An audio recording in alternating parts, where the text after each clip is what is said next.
Physiotherapist दिल के अमराज में किस तरह से मददगार साबित हो सकते हैं। अगर हम हार्ट अटैक की रेशो की बात करें तो पाकिस्तान में हार्ट अटैक की रेशो 20% है और ये दुनिया में 18वें नंबर पर मौजूद है। हर 4 में से 1 इंसान को हार्ट अटैक हो रहा है, जो कि एक बहुत ही फ़िक्रमंदी की बात है।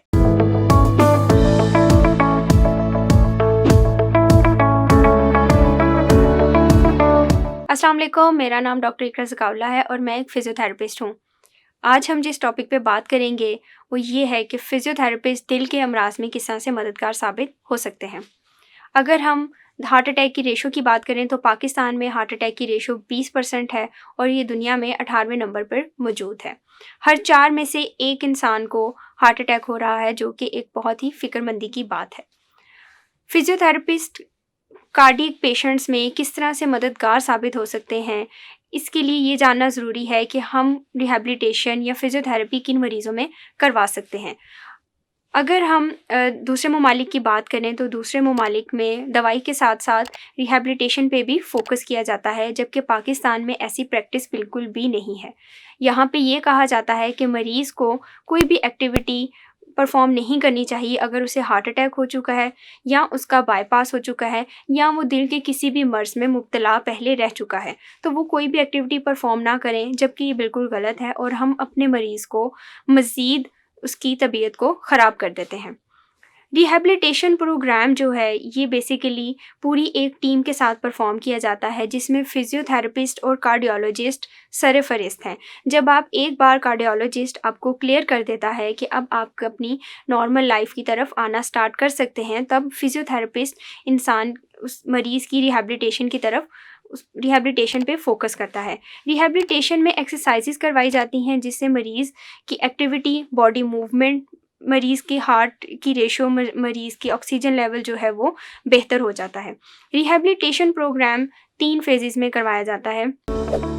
तिब्बी ऐप डाउनलोड करें और घर बैठे डॉक्टर से मशवरा हासिल करें। घर बैठे डॉक्टर से मशवरा करने के लिए टेलीमेडिसिन बटन पर क्लिक करें।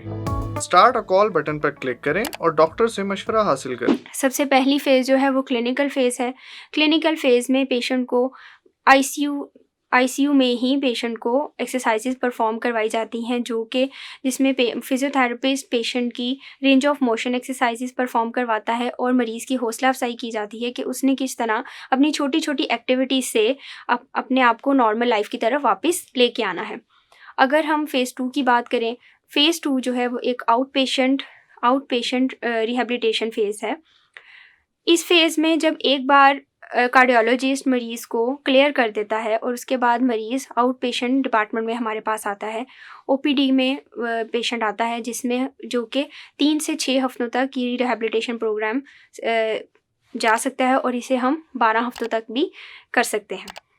इसमें मरीज़ को 3 मराहिल से गुज़ारा जाता है, जिसमें उसकी एक्सरसाइज़ ट्रेनिंग करवाई जाती है, मरीज़ की मेंटेनेंस करवाई जाती है और इसके अलावा उसकी एक्टिविटीज़ ऑफ डेली लिविंग, यानी कि रोज़मर्रा की जितनी भी मूवमेंट हैं या जितनी भी एक्टिविटीज़ हैं, वो उसने किस तरह से परफ़ॉर्म करनी है, जिससे उसके हार्ट पे कोई एक्सर्शन ना आए, उसके हार्ट को कोई नुकसान ना पहुँचे।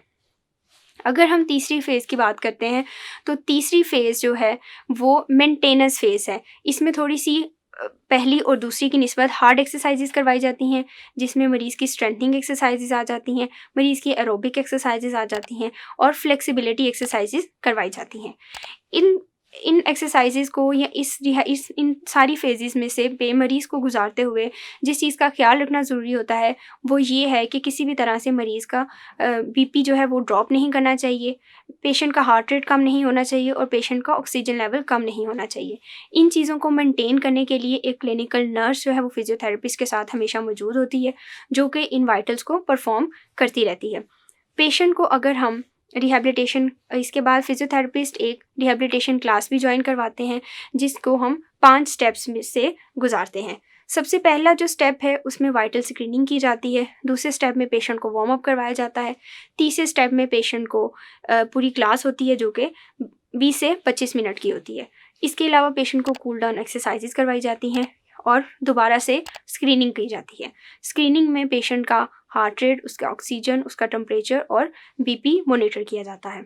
ये था हमारा आज का टॉपिक। इसके बारे में मज़ीद मालूमात लेने के लिए आप तिब्बी के प्लेटफॉर्म पे हमसे रब्ता कर सकते हैं। शुक्रिया।